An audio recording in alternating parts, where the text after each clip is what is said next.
Freddy is seated at a table in a cafe, repeatedly introducing himself as practice for when his date will arrive. So Freddy Ginwala happens to be a shy, weird dentist in Mumbai.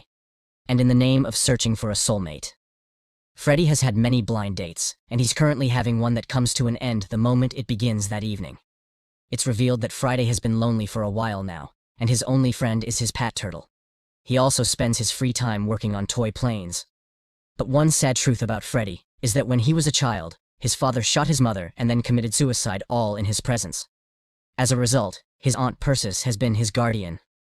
Aunt Persis calls Friday while he's painting one of his toy planes. She tells him to stop painting it like she already knew. She also tells him to go to bed and bids him goodnight. But after getting off the phone, Freddy continues. The next day, he goes to work at his hospital and returns that evening to continue painting his toys. Just then, he gets a call from a woman who is so overly excited about meeting him. She informs him about their hobbies and manages to get Freddy excited too. He immediately suggests they'd meet at a cafe by 3 in the next day. At the said time, Freddy arrives at the cafe waiting for his mysterious lady. However, Freddy gets stood up. When he stands up to leave, he encounters a group of students laughing and repeating the conversation Freddy had on the phone call. This puts him to a sudden realization that he's been pranked by them, but since there's nothing he can do, he just walks away. Some days later, Friday is at a relative's wedding, where his Aunt Persis convinces him to talk to a woman Kane has, whom she claims has been staring at Friday. She then manages to convince Friday to go and talk to her. But when Freddy tries to talk to her, her husband, Rostam, who's catering the wedding, shows up and harasses him. Friday then returns to his seat, shamefully. Poor guy. All Freddy wants is just love. Is that too much for a man to ask? Anyway, the next day, while Freddy's at work, he gets a new patient. Fortunately, it's Kane-ass, and she has come to extract her wisdom tooth. Freddy is surprised at first, but it's not like she knew to come there. She finally introduces herself and recognizes Freddy's mom's photo as a popular musician. She also tells Freddy that she was inspired by his mom to play the cello, but had to give it up because she's married. Freddy puts her tooth jacket and then schedules surgery for her the next day. Following day, Kane-ass returns for her appointment with Freddy. After administering anesthesia to her, Freddy whispers the words "I love you" before he begins the extraction process. Now that's just creepy, but it's not like she heard him. After the surgery, Freddy proceeds to prescribe medications for Kine-ass. He asks about her allergies to know what type of meds to give her, so she tells him she's allergic to dishwashing liquid. After the prescription, he offers to take her home, but she kindly refuses. But of course, right? He wasn't just going to give up like that, so he told her to return for a checkup the next day. He quickly takes her file and checks her address and obtains her contact as well. Don't worry, it gets creepier the further we advance. After work that day, Freddy drives up to Kane-ass's street and parks just opposite her apartment. Meanwhile, Kane-ass has just returned home from hanging out with her friends to meet her husband. Furious, he tells Kane-ass that he has been hungry and waiting for her. She tells him that she was at a friend's house after leaving the hospital for her surgery. But Rustam doesn't care about her explanation. All he wished to know was why Kane-ass would leave the house without preparing food for him. He starts beating her up despite her plea and her sore jaw.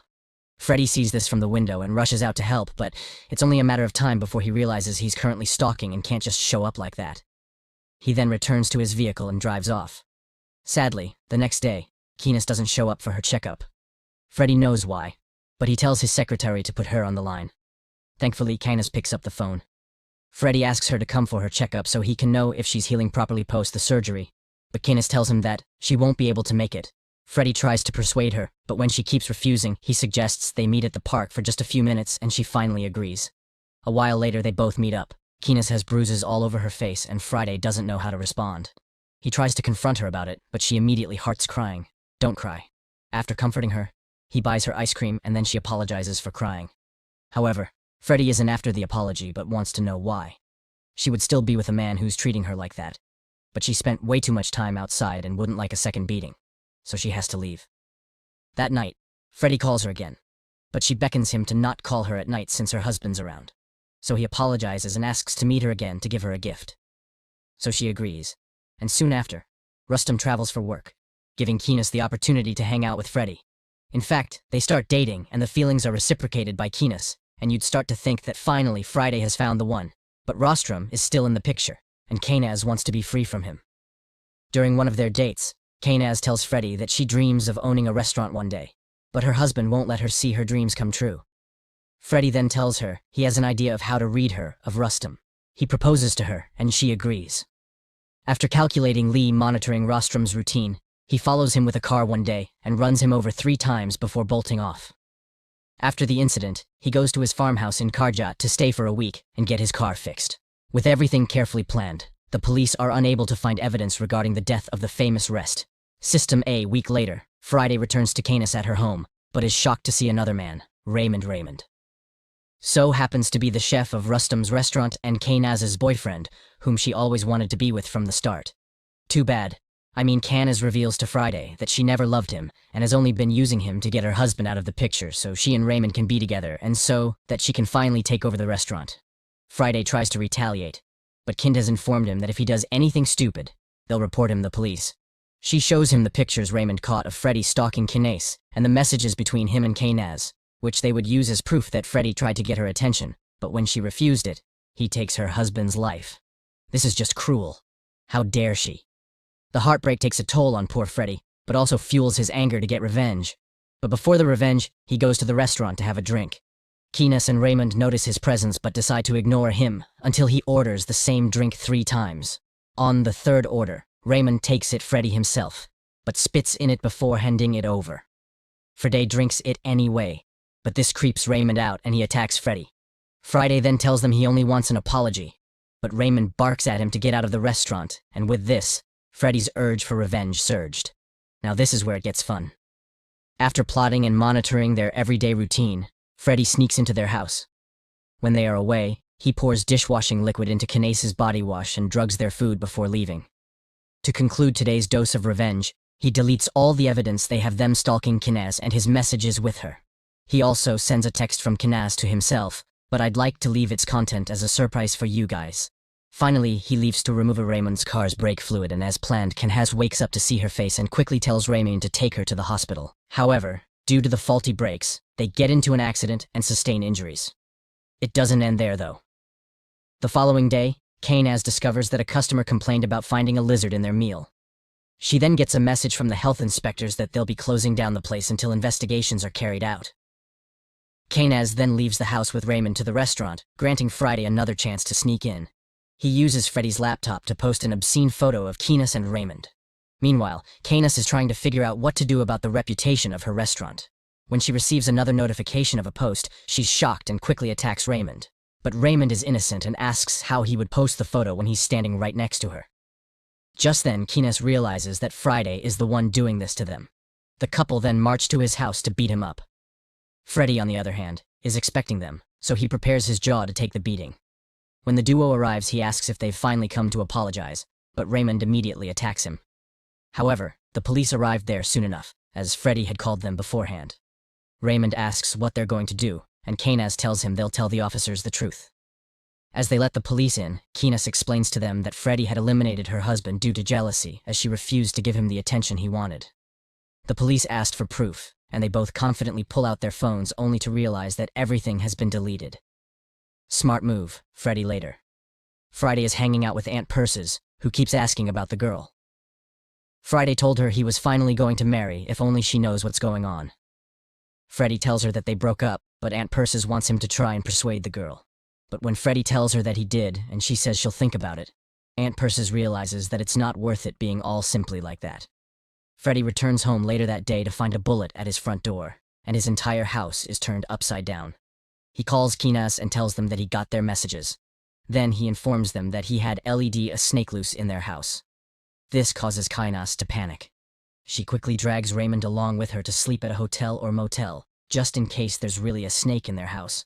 That night at the hotel, Keenas recalls that Freddy had mentioned the bullet and the trashed house, but is yet to mention his missing turtle friend, and Raymond starts a fire by asking if he's had turtle soup before. Freddy is terrified. He hangs up and quickly starts looking for his best friend. Being unable to find Hardy, he checks the CCTV to find Raymond actually abducting Hardy. Heartbroken, Friday buries what's left of Hardy and plots the ultimate revenge. He calls the helper staying at the farmhouse and asks him to clean the place up and leave vacation. He then pays a beggar a huge amount of money to testify against him to the police. The man goes to the station as an eyewitness and reveals Freddy's car number as the culprit of Rustam's death. But when asked if he had seen the driver's face, He told them that it was raining, so he couldn't identify who it was. Meanwhile, Kainaz tells Raymond that they'll have to get rid of Freddy permanently, as things cannot remain this way. The police then rush to interrogate Freddy. When asked where he was on the night of Rostrom's death, he says home.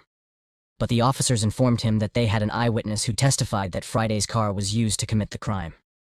And that's where the drama begins. Freddy lies to them that Raymond had borrowed his car that night, not that he didn't know it was to run someone over.